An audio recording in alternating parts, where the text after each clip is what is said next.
So, 2026, the beginning of a year, Yeah. people are all looking about how to improve their lives. Mm-hmm. Do you have some early, simple advice in early 2026? I have so much that I could say about this because I have been doing a year-end planning exercise since 2004. My husband and I take the time around this time of year. You can do it at the end of the year, you can do it at the beginning of the year, to really think about what is it that you want. See, I think one of the reasons why so many of us get stuck in our lives is we don't actually understand what we want. And so my advice for how to make 2026 one of the best years of your life is to stop and really ask yourself, who am I right now? Because you're not the same person you were a year ago. There are things that have happened in the last year that have impacted you in positive and negative ways. There are experiences that you've lived through. There are lessons that you've learned. And you have values based on the things that you now know about who you are and the things that you've experienced and the things that have changed in your life. And so before you kind of set resolutions or goals, I want you to stop and really ask yourself, well, who am I right now? And what is it that would make my life personally a little bit better in the coming year? And it may be that this is the year that you put your health first. It may be that you realize that you didn't see your friends a lot. Maybe that you want to spend more time with family. But if you can define what it is that you want, and you can define for yourself based on your values and where you are right now, what would make your life better? What's amazing about the moment in time that we live in is that there are extraordinary resources available to you to be able to make those small changes that over time do change the way you feel in your life. Why is it so hard, do you think, for us to define who am I and what do I want? Well, one of the reasons why it's hard right now to define who you are and what you want is that you are so focused on what everybody else wants from you. Work, family, friends, expectations, the message from society, the things that people are marketing to you, that you are so up in your head thinking about everybody else that you have not slowed down long enough to truly go, wait a minute, what's going to make me happy? What's going to make me feel more content? What are the things that are important to me that I've lost sight of because I've been so busy at work, or I've been so busy taking care of my family that I forgot that I matter, and I forgot that feeling good in my life day to day is actually important. I sat at a wedding one time next to one of my husband's good friends, and he said to me, how are you? And I said, oh, good, work is this, da, da, da, da, da. He said, no, how are you? And I said, oh, well, the kids are doing this, and da, da, da. And he said, no, I asked you, how are you doing? And I was like, I don't know what you're asking. He said, I'm asking, how are you doing? I'm not asking about work. I'm not asking about family. Yeah. I'm asking about you. Yeah. And I didn't have an answer. This was a while back. Well, it doesn't surprise me. I think, if you really look at what's happening in the world, and if I look at our inbox and I look at what I hear from our global audience, people are tired. They're overwhelmed. They are either worried about themselves or they're worried about somebody that they care about. They are feeling as though they don't have any time for themselves. And so I do think that not knowing how you feel right now is a very normal reaction to what is a very overwhelming moment in time. I think one of the really spectacular and inspiring things about you for many women is that your kids are now grown, you're 57, people know you as an author and a podcaster, but you're also a bad businesswoman. Yeah. I mean, this is a business, Mel. Oh, yeah. This is a big business. It is. It is. Explain what that is, what Mel Inc. is. It's a lot. You do work for corporations. Yes. We have grown over the last decade from really more of a corporate-focused business where I would be speaking at massive conferences for big Fortune 100 companies, moving into then corporate training programs, into creating content for corporations like Starbucks, JP Morgan, LinkedIn. We have a big partnership with Audible where we've created 6 different titles for them, audio series, built courses for LinkedIn. I mean, it just... Mel, you're a media mogul now. Well, I don't really feel, I feel like I'm a mother of 3 that lives in Vermont that hosts a podcast that makes a huge global impact. But here's what I love about what I do. I love the technology. I love the nuances. See, I have this opinion that being good at something is actually the price of entry. Like, you got no business giving a speech if you're not actually prepared and good. Right. What makes you exceptional at something is paying attention to all the details that most people ignore and don't understand are actually important. And if there's anything that I'm really proud of as a businesswoman, because I see too many of my friends in their late 40s and 50s making a mistake, which is when technology starts to change, people tend to lean back because they're afraid, and I have always leaned in.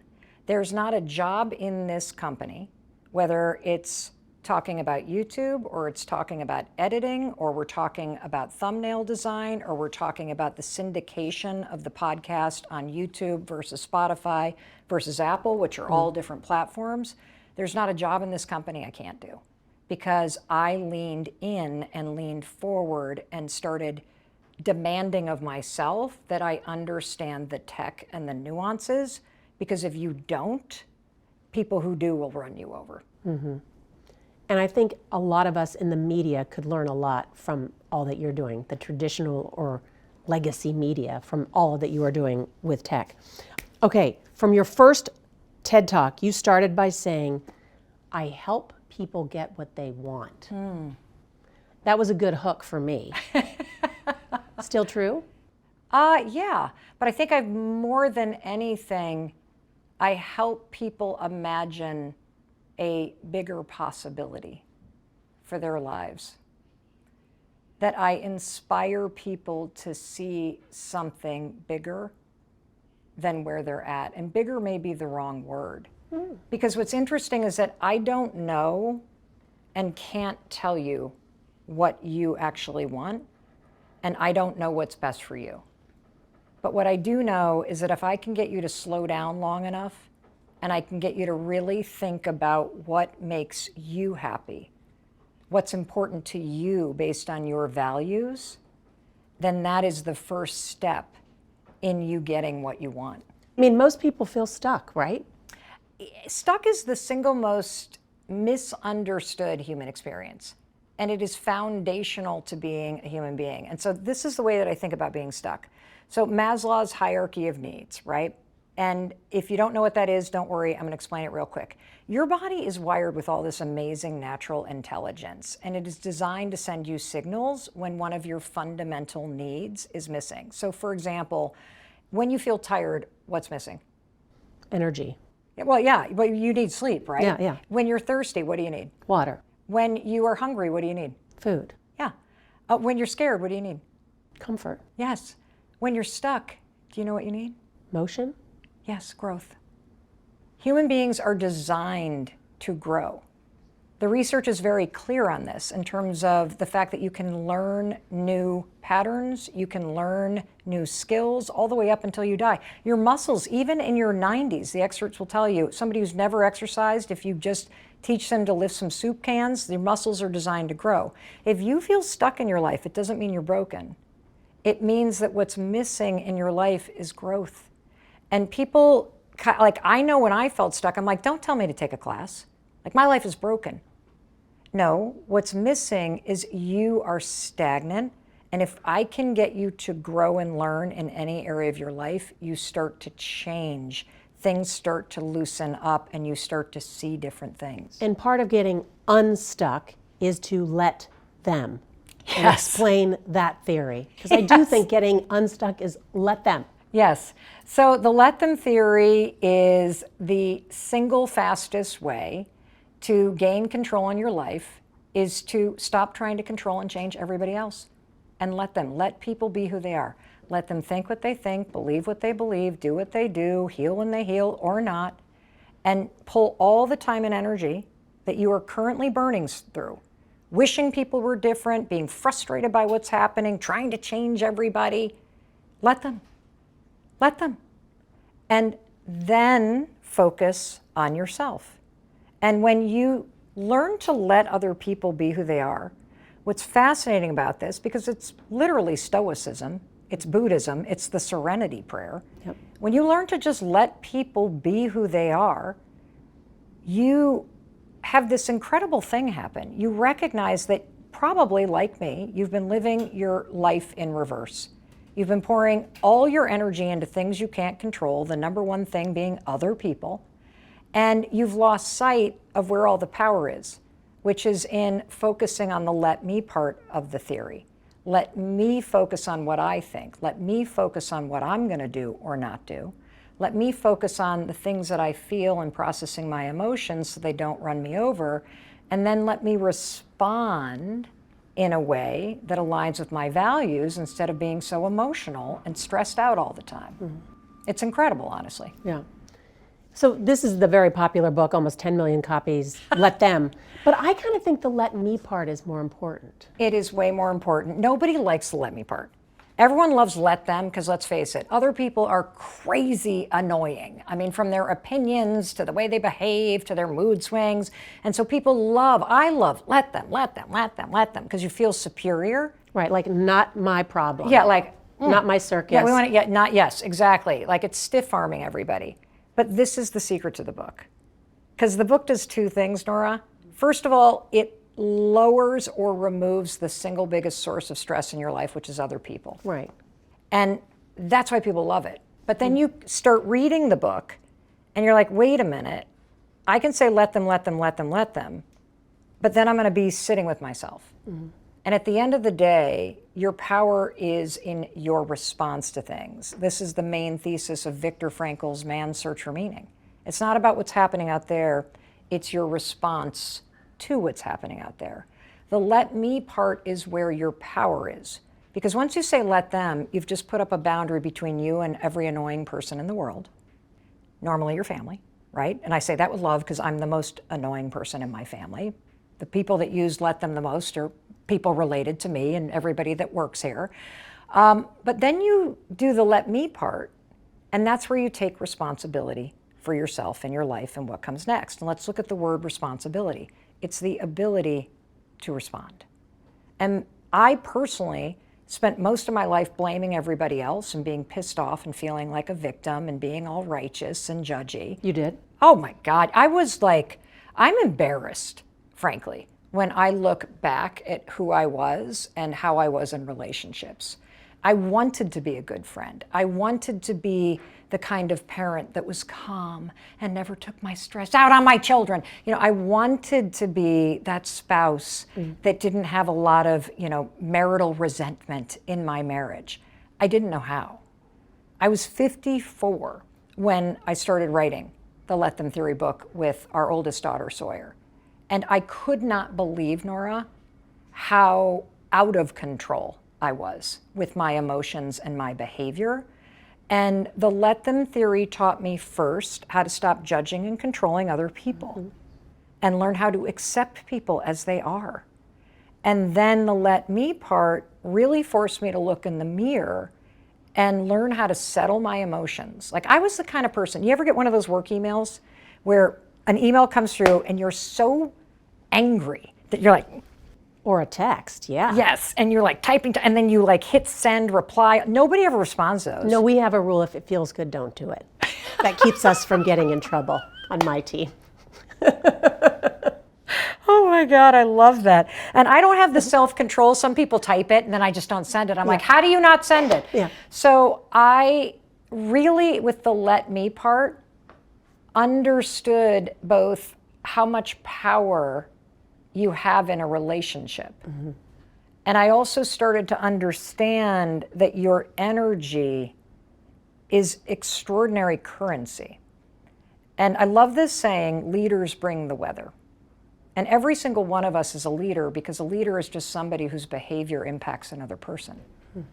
And if you think about your energy, you can either be a warm person who is like a bluebird day. I'm looking at your blazer, just this warm, welcoming, incredible energy. Or you can be a thunderstorm. And energy is contagious. It is. It is powerful. Kindness, calmness, warmth, purpose. This type of energy is the most powerful energy in the world, in my opinion. And for far too long, I think I lived my life either tiptoeing around people who were emotionally immature or extremely dysfunctional, and by tiptoeing around them, gave them power. Now when I say let them, I'm not allowing anybody to do anything. I'm recognizing who I'm dealing with. But does let them mean F them? Or does it mean let them be who? I mean, do you confront bad behavior still? It depends on you. See, this is the thing about Depends this on theory. whether it's worth your emotional energy or not. Correct. And that's why this theory has become so powerful around the world, because we're living in this moment where there's unprecedented change. The headlines are terrifying. People are scared about everything. They're worried about people in their life. People's behavior is pretty obnoxious right now. And so it's not a matter of saying, let them as you know what them. It's you drawing a boundary between yourself and things you can't control. I can't control whether or not somebody's a jerk. I can't control whether or not somebody's in a bad mood. I can't control whether or not somebody is racist or discriminatory. I can't control any of those things, but here's what I can control. I get to choose every day whether this person who's narcissistic gets in here or gets in here. And I get to choose every day whether or not they deserve a response or no response at all. I get to choose how much time and energy I put into relationships or not. And so what happens is, instead of giving your power to other people, you're giving other people this space, and you're operating with a level of acceptance. Because you're not just saying, oh, let them disrespect me, let them walk all over me. No, no, no, that's already happening. When you say let them, you're forcing yourself to recognize what's happening. And then you're forcing yourself to swallow the next bitter pill, which is your power is not in trying to change that person, because that person's showing you through their behavior exactly who they are. Stop gaslighting yourself and telling yourself that person's going to change. Live by the rule that people only change when they're ready to change for themselves, and they're not changing for you. So if this is the table scraps they're offering, let them. Right. And let me recognize it. And now let me choose whether or not this is attractive or worthy of my time or how much energy I want to put into it. Let me remind myself of my values so that I am choosing how I show up, because your power in life is in how you operate. Your power in life is in how you change. And when you change your energy and you change how you spend your time and energy, the whole world around you changes. I have this thing, we can only control what we can control. When Yes. there's like some drama swirling about something, I'm like, we have no control over that. We cannot do anything about that. Like, let's not spend any energy on it. Well, it's totally incredible opposite. when you understand, Norah, how much peace is available to you. Yeah. Internal peace. Yeah. When the outside chaos, whether it's stuff going on with your family or at work or the world at large, does not rattle you. And the truth is, if you are ever going to make yourself feel better and then have that ripple through your family in a positive way and through your community in a positive way, and if we're ever going to tackle the problems that you see in the world today, we have to all get ourselves back to a point where we're not so emotionally frazzled and where we're able to think clearly, where we're reconnected to our communities, where we are living our lives based on what we value. That's how we get back to life feeling good again. So if you read Mel Robbins, if you listen to Mel Robbins, you might think, she's got it all figured out. What do you still struggle with? Oh, what day do you want to talk about? I am always struggling with something. I, believe it or not, I still struggle to get out of bed in the morning. And one of the things that I believe is that it is a huge disservice to all of us to say that it takes 21 days to build a habit. I think that's only true if you like it. Yeah. There are things in your life that you will always hate and is always going to be a challenge for you. And for me, getting out of bed, especially on a cold morning, I live in southern Vermont, is a real struggle. That's number one. Number two, as a mom, I very much struggle still with letting my adult kids go through the ups and downs of life and stopping myself from running in and either reassuring them or rescuing them or trying to fix it. I love that you said that, because let them does have some limits. Big time. Big time. It has limits because if you have little kids, you're in charge. But learning to let your adult kids struggle and let me stand by the side and let me tell you that I'm here to support you. What I've learned in just the 2 years of writing this book and utilizing this every day in my life is that when you take a step back, but you still are very clear that you believe in them and you think they can figure it out, you're actually signaling that you believe that they're capable of it. And the other thing that I work on a lot still is just emotions. Like, I really don't want to bring my stress into work and take it out on people that work with me. I used to be the kind of person that would come home after a really stressful day at work and like drop the bag and snap at the kids. And then I would say, oh, I'm really sorry, stressful day at work. And my son Oakley would be like, look, I don't work with you. Yeah. So don't take it out on me. And that still gets me at times. I think the other thing that I struggle with is, I think it's a mentally healthy response to feel weary about the state of the world. But I am profoundly optimistic because I believe in the goodness in people. And I believe that 90% of us want the same things. And I see like hope bubbling up. I see goodness bubbling up. So how does let them only go so far? Well, so let them, first of all, it's so personal and universal at the same time because it's a tool, right? And it's a tool that you're going to use for stress management. So you're driving to work, some idiot cuts you off. Let them. You get to choose whether or not you say let them. What if your husband's drinking too much? Okay, well, this gets challenging because let's go back to one of the fundamental rules. People only change when they're ready to change for themselves. And we dig deep in the book into the research why. So there's 57 world-renowned experts that we interviewed for this book. And one of the big chapters that people write about all the time and ask questions about is, what do you do when somebody that you love has behavior that either drives you crazy or it's scaring you? And can be dangerous. And can be dangerous, yes. And here's what I want you to know. Wanting somebody to be sober is a beautiful thing. Wanting somebody to be more motivated, to take better care of themselves, to make more money, to be kinder to themselves, to not date these string of losers that they keep dating. It's a beautiful thing to want that for somebody else. The question isn't that it's bad to want someone to be doing better. The question is, what's the most effective way for you to go about influencing that change? And what I learned in researching the let them theory and writing this book and developing the theory is that I was going about those situations, somebody drinking too much, in the exact opposite way that all the neuroscience and all the psychology proves doesn't work. For example, I would suggest, I would ultimatum, I would roll my, you're gonna have another beer? Didn't you already have 4 beers? And when you do that, and you judge, what happens is I now am trying to change you. And every human being needs to feel in control of themselves. So by me judging you and me knowing it all and me having an ultimatum and me worrying and me this and me that, instead of motivating you to change, I'm actually now judging you and creating resistance to you doing it. So how do you motivate the change? So you're going to follow the method in the book. First of all, this is the hardest part. You got to let them. You got to let them have the dignity of their own experience.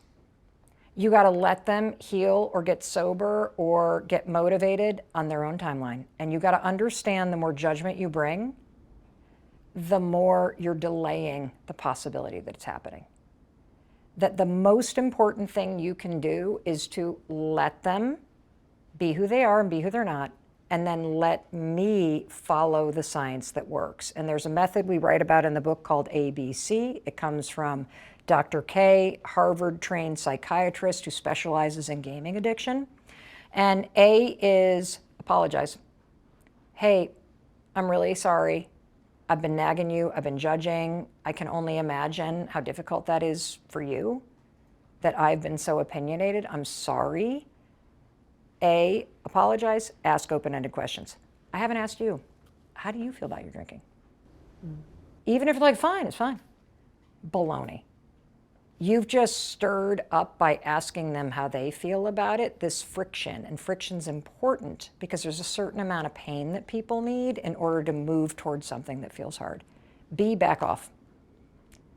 Might take 6 months, might take a year. Back off. No eye rolls, no nothing. Back off. Back off, because people need the space to actually feel in control of choosing the change for themselves. C, celebrate any small thing. So if they don't crack open a beer on, Sunday night football, don't be like, see, I told you you're gonna, no. Just be like, hey, oh my God, you look so cute holding that cup of tea. Give them a little kiss. That's it. No, I told you so's. Because now the person's going to feel like you're trying to control them, and people need to feel in control of them. This is how you influence. Ask open-ended questions and apologize. Back off. Let them. And then C, you're going to celebrate in small ways the positive change. That's the only way. And look, there are going to be times where you do an intervention. You might do it 3, 4, 5 times, and then you're going to go, you know what? I'm done doing that. I'm done doing it because you're showing me through your behavior you're not ready to change. So I've got to let you, not because I want to, but because I understand I can't control this. And the way that it's been working, it's not working. And now I got to do the let me part. Let me tell you I'm here when you're ready.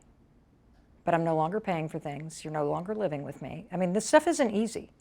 That's why the let them theory is both deeply personal and completely universal, because it is operating within the fundamental laws of human nature.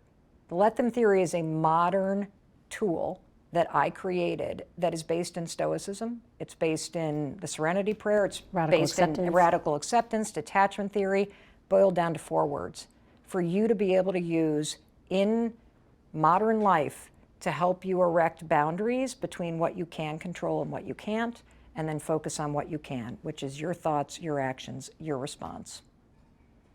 Great. Thank you. You're welcome.